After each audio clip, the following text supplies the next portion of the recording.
بسم اللہ الرحمن الرحیم۔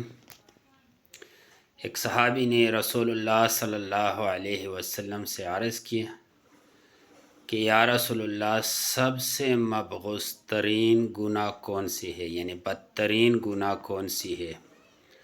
رسول اللہ صلی اللہ علیہ وسلم نے فرمایا کہ اللہ کے ساتھ کسی دوسرے کو شریک ٹھہرانا، یعنی حاجت روا مشکل کشا کسی دوسرے کو بنانا ہے۔ تو پھر عرض کہ یا رسول اللہ، اس کے بعد کون سی گناہ ہے؟ رسول اللہ صلی اللہ علیہ وسلم نے فرمایا رشتوں کو توڑنا، یعنی صلہ رحمی کو ختم کرنا۔